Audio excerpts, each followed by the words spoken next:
Hello friends, तो आज हम लोग कंडीशनल स्टेटमेंट का प्रोग्रामिंग करके देखेंगे कि कंडीशनल स्टेटमेंट कैसे हम लोग प्रोग्राम में अप्लाई करते हैं।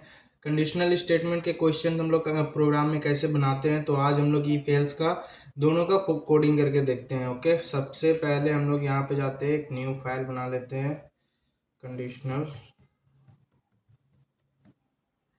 .c। ओके, तो हमने एक नया फाइल बना लिया है। उस फाइल में हम लोग सबसे पहले एक प्रोग्राम करते हैं जिसमें हम लोग जिसमें हमारा कोई कंडीशन आ सकते हैं। तो कंडीशन पहले फाइंड करते हैं कि कोई दो नंबर के बीच में कौन सा नंबर बड़ा है, उसको प्रिंट करना। जो नंबर बड़ा रहेगा वही नंबर प्रिंट करना, मतलब largest number between two numbers. Okay friends, तो हमारा ये क्वेश्चन है, फाइंड द लार्जेस्ट नंबर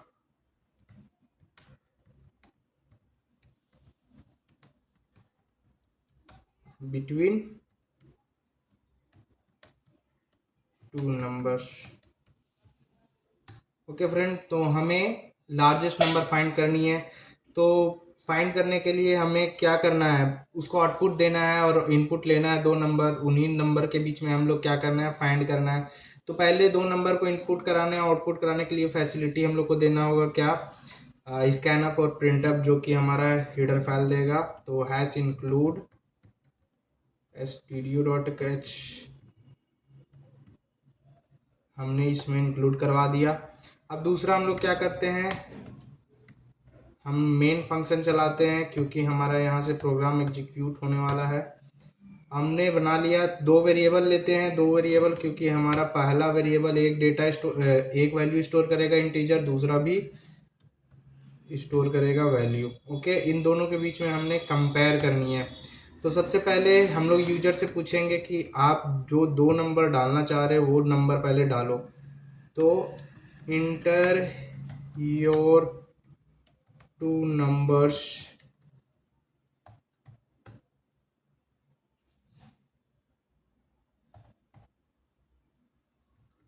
ये अंदर सेमीकोलन नहीं होगा, बाहर होगा। अब हमने क्या, जब भी हमारा टर्मिनल शो करेगा तो सबसे पहले उसको बोलेगा inter your two numbers. Okay, तो जैसे कि वो इंटर करने जाएगा तो उसे मैं स्कैन ऑफ करवा ले रहा हूँ। दोनों इंटीजर होगा इसलिए परसेंटालिटी ले रहे हैं।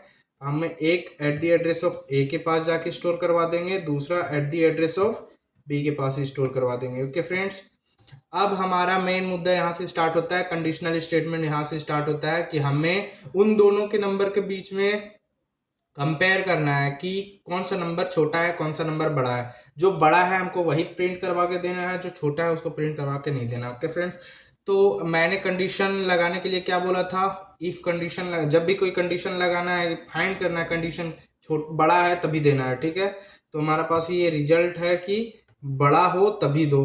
तो हम लोग इफ कंडीशन लगाते हैं, यहाँ पे जो करली ब्रैकेट है मैंने बोला था पैरेंथेसिस के अंदर कंडीशन लिखनी है। तो कंडीशन क्या, अगर मेरा a is greater then b रहा, यहाँ हमने कंडीशन लगाया। ओके, अगर मेरा a b से बड़ा है तो प्रिंट कर दो। क्या प्रिंट कर देना है, बोलना है क्या, परसेंटाइल d, मतलब इस जगह वैल्यू रहेगा, ये value is the largest value, ये बोल देना है। ओके, किसका वैल्यू, ए का वैल्यू। मैं इसे यहाँ आपको समझाता हूँ ये क्या हुआ है। यहाँ पे मैंने दोनों वैल्यू ले लिया, पहले दोनों वेरिएबल में स्टोर करवा लिया। अब उन दोनों में से मैं कंपेयर कर रहा हूँ, कंपेयर यानी कंडीशन चेक कर रहा हूँ कि अगर पहला वैल्यू मेरा दूसरा वैल्यू से बड़ा है तो पहला वैल्यू को प्रिंट कर देंगे, बोलेंगे कि यही बड़ा है। तो पहला वैल्यू को मैं कंपेयर किया दूसरा वैल्यू से, ए ग्रेटर देन बी, अगर ये ट्रू है तो इसके अंदर आएगा और प्रिंट ऑफ कर देगा, प्रिंट कर देगा, क्या करेगा, परसेंटाइल डी, किसका वैल्यू, ए को ही, क्योंकि ए ही हमारा बड़ा था ना, तो ए का value is the largest value बोल देगा। हमें यही करना था। अगर इन केस हमारा ए बी से बड़ा नहीं है, ए बी से बड़ा नहीं है, तब क्या करना है, तो हम लोग एल्स पार्ट चला देते हैं। मैंने एल्स पार्ट में क्या बोला था कि अगर ये मेरा रन नहीं करता है बाय डिफॉल्ट, मतलब किसी भी कारणवश, अगर मेरा ये किसी भी कारणवश नहीं चलता है तो हमारा क्या आउटपुट देगा, मेरा बी बड़ा है। अगर ए मेरा बड़ा नहीं है, ये कंडीशन फॉल्स होता है, इसका मतलब क्या, मेरा ए छोटा होगा बी बड़ा होगा। तो जब नहीं वो वाला रन किया तो हम डायरेक्ट उसको बता सकते हैं etch the largest value. Okay friend, किसके जगह में, बी। ओके फ्रेंड्स, ये आपको थोड़ी कंफ्यूजन हुई होगी बट मैं इसको अभी प्रॉपर समझा दे रहा हूँ। रिटर्न 0 कर दिया, अब मेरा हो गया, ये प्रोग्राम बन गया। ओके फ्रेंड्स, तो देखिए यहाँ पे हमारा फाइंड करना था largest number between two numbers. तो पहले मैंने टर्मिनल को यूजर से पूछ ले रहा हूँ कि आपको 2 नंबर इंटर करनी है, ठीक।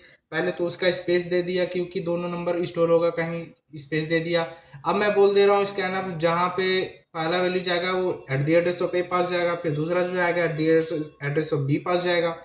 और अगर मैं फिर कंडीशन चेक कर ले रहा हूँ कि हमको डायरेक्ट फाइंड करनी था कि कौन सा वैल्यू बड़ा है, तो मैं पहले कंडीशन चेक लगा दे रहा हूँ, अगर ए बड़ा है बी से और ये ट्रू होता है, ए मेरा सच में बड़ा निकलता है, तो प्रिंट करवा देगा क्या, ए का वैल्यू यहाँ आएगा, ए इज द लार्जेस्ट वैल्यू, ये डायरेक्ट हो जाएगा।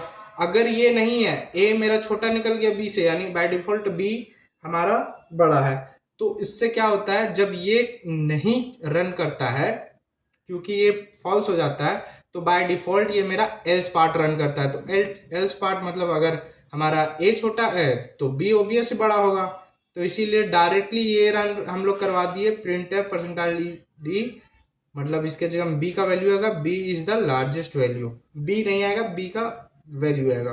तो मैं इसको रन करवा के आपको दिखाता हूँ।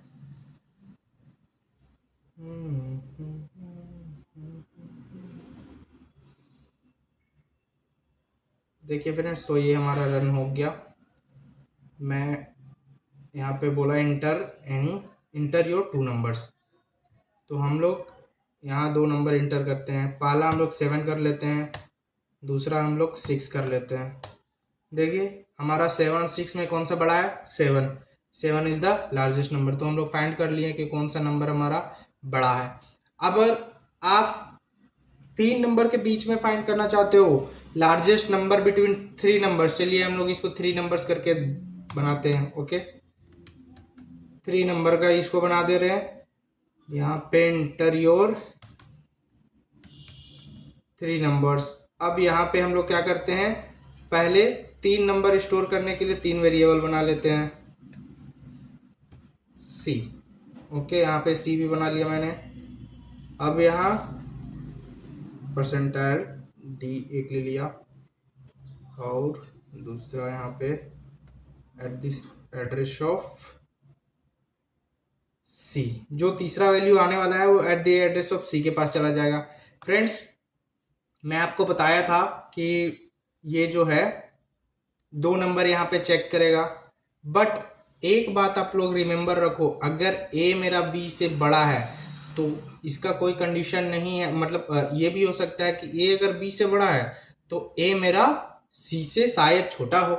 तो हम लोग यहाँ डायरेक्ट बोल दें कि ए ही मेरा बड़ा है, ए ही प्रिंट कर दो। ए को बी से ही कंपेयर कर लिए, बस बी से ही कंपेयर करने के बाद हम लोग डायरेक्ट ए को ही बड़ा मान ले, ये गलत बात है, क्योंकि हमारा हो सकता है ए सी से छोटा हो। तो हम लोग एक और कंडीशन यहाँ चेक करते हैं। तो मैंने बताया था आपको कि 2 कंडीशन अगर चेक करना है साथ में, दोनों ट्रू होना है, मतलब ए मेरा बी से भी बड़ा होना है और ए मेरा सी से भी बड़ा होना है। तो दोनों कंडीशन मेरा ट्रू होना चाहिए, मतलब ए बी से भी बड़ा होनी चाहिए, ए सी से भी मेरा बड़ा होना चाहिए। तो दोनों कंडीशन ट्रू होने के लिए हम लोग बीच में सेपरेटर कौन सा ऑपरेटर यूज करते थे, एंड। मैंने बताया था आपको पिछले वीडियो में, एंड हम लोग यूज करेंगे। ओके फ्रेंड्स, तो ये हम लोग एंड यूज किए। एंड के बाद हम लोग A is greater than C also check करेंगे। ओके, अब ये क्या करेगा, ए को बी के साथ भी कंपेयर करेगा और ए को सी के साथ भी कंपेयर करेगा। फ्रेंड्स, यहाँ ध्यान दें, मैंने बताया पहले पिछले वीडियो में कंडीशन कैसे बनाते हैं। तो हम लोग ऑपरेटर्स के हेल्प से, सेपरेटर के हेल्प पे हम लोग 2 कंडीशन लिख सकते हैं या 3 कंडीशन, जितने मन चाहो उतना कंडीशन लिख सकते हैं। तो मैं यहाँ एंड ऑपरेटर यूज किया हूँ क्योंकि हमको दोनों, ये भी ट्रू होना चाहिए, ये भी ट्रू होना चाहिए, तभी इस कंडीशन को, इस स्टेटमेंट को वो रन करे, इसीलिए मैं एंड ऑपरेटर यूज किया। अगर मेरा पहला कंडीशन ट्रू और दूसरा फॉल्स हो तो मैं और ऑपरेटर यूज करता, आपको बताया हूं। तो मैं एंड ऑपरेटर यूज किया हूं, A is greater than B and A is greater than C हो, तभी मेरा ये कंडीशन चले।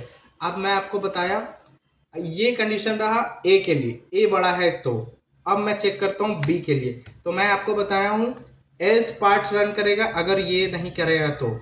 ये अगर ए मेरा बड़ा है बी से पर ए छोटा निकल गया तो ये पार्ट रन नहीं करेगा यहाँ पे, क्योंकि ये कंडीशंस ट्रू नहीं होंगे, तो वो एल्स पार्ट रन करेगा। अब हमको एल्स पार्ट डायरेक्टली एग्जीक्यूट नहीं कराना, उसमें भी कंडीशन लगाने हैं। कंडीशन क्यों लगाने हैं? क्योंकि मुझे चेक करनी है कि बी मेरा ए से बड़ा होनी चाहिए और बी मेरा सी से भी बड़ी होनी चाहिए। बी मेरा सी से भी बड़ी होनी चाहिए, बी मेरा ए से भी बड़ी होनी चाहिए। तो एल्स में भी हमको कंडीशन लगाना होगा, जो मैंने आपको पिछले वीडियो में बताया था कि मैं आपको नेक्स्ट वीडियो में बताऊंगा। तो यही है हमारा, एल्स में भी एक कंडीशन लगेगा एल्स।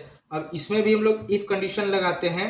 ओके फ्रेंड्स, तो इफ कंडीशन इसमें लगाते हैं और बोलते हैं कि इफ मेरा बी इज ग्रेटर देन ए, और दूसरा हम लोग चेक करना है, हो सकता है बी मेरा छोटा हो सी से, इसीलिए बी इज ऑल्सो हमको क्या करना है, ग्रेटर देन सी निकालना है। अगर ये कंडीशन ट्रू हो, B is greater than A B हो, okay friend, B is greater than A B हो and B is greater than also C B हो, तब मेरा ये स्टेटमेंट रन करे। अगर मेरा ये भी फॉल्स करता है तो ओबियसली मेरा सी ही बड़ा होगा। अगर मेरा ए बड़ा नहीं होता है, अगर मेरा बी बड़ा नहीं होता है, तो ओबियसली मेरा सी बड़ा होगा, जिसको हमको कोई कंडीशन चेक करने की जरूरत नहीं है, डायरेक्ट प्रिंट करने की जरूरत है कि अगर मेरा ये रन नहीं करता है, ये कंडीशन फॉल्स हो गया तो ये रन नहीं करेगा, फिर ये भी कंडीशन इसमें भी इफ लगा दी और ये भी फॉल्स हो गया तो ये भी रन नहीं करेगा। तो हम लोग डायरेक्ट एल्स पार्ट एक और लिखते हैं, इसमें हमें कोई भी कंडीशन लगाने की जरूरत नहीं होती, क्योंकि ये बाय डिफॉल्ट डायरेक्ट रन करेगा। अगर ये भी रन नहीं करेगा और ये भी रन नहीं करेगा तो ये बाय डिफॉल्ट रन कर जाएगा। प्रिंट एफ हमने डायरेक्ट कर दिया, इसमें इज लार्जेस्ट, हम यहाँ सी को प्रिंट करने वाले हैं। ओके फ्रेंड्स, तो देखो हमारे यहाँ पे ये होने वाला है, यहाँ पे मैं स्लैश एन कर देता हूँ ताकि हमारा लाइन चेंज करके वैल्यू दे। Okay friends, better user interface के लिए। अब देखो फ्रेंड्स, मेरा यहाँ 3 वैल्यू लेगा, पहला कंडीशन चेक करेगा, अगर ये सेटिस्फाई नहीं करेगा तो इसमें आके कंपाइलर चेक करेगा, और ये अगर सेटिस्फाई कर गया तो मैं आपको पिछले वीडियो में बता दिया हूँ कि इनमें से अगर हम लोग कंडीशन लगाए हैं, इफ लगाए हैं, एल्स इफ लगाए हैं या एल्स लगाए हैं, इनमें से सारा एग्जीक्यूट नहीं होता, इनमें से कोई एक ही एग्जीक्यूट होता है। पहला वाला आ गया, इफ कंडीशन वाला एग्जीक्यूट कर गया तो ये एल्स इफ का कोई भी स्टेटमेंट रन नहीं करेगा, और ये एल्स पार्ट का भी कोई स्टेटमेंट रन नहीं करेगा। अगर ये दोनों रन कर गए तो हमारा कंडीशन कोई काम का नहीं रहेगा, कंडीशनल स्टेटमेंट ही काम का नहीं रहेगा। तो कोई एक ही कंडीशन सेटिस्फाई कर सकता है। तो इफ अगर ये कंडीशन सेटिस्फाई हो गई तो ये रन करेगा, और कंपाइलर इन लोग को इग्नोर करके डायरेक्ट यहाँ से रिटर्न 0 हो जाएगा। ओके फ्रेंड्स, अगर ये नहीं हुआ तो कंपाइलर आके यहाँ चेक करेगा, इस कंडीशन को अगर सेटिस्फाई उसको मिल गया तो कंपाइलर डायरेक्ट इसको रन कर देगा और इसको इग्नोर कर देगा। ओके फ्रेंड, अगर इसमें भी उसको सेटिस्फैक्शन नहीं मिलता है, कंडीशन फॉल्स हो जाता है, तो by default else part run करेगा बाय डिफॉल्ट, क्योंकि एल्स में कोई भी कंडीशन नहीं है तो एल्स रन करेगा ही करेगा अगर ये दोनों रन नहीं किया। चलिए हम लोग इसको सेव करने के बाद रन करके देखते हैं। ओके फ्रेंड, ये हमारा सक्सेसफुली रन हो गया। अब हम यहाँ इंटर करते हैं वैल्यू। फर्स्ट वैल्यू हम लोग इंटर करते हैं 9, सेकेंड वैल्यू हम लोग इंटर करते हैं 10 और थर्ड वैल्यू हम लोग इंटर करते हैं 56। देखो फ्रेंड्स, हमारा यहाँ आउटपुट आ गया 56 इज लार्जेस्ट, जो कि हमारा सी वैल्यू था।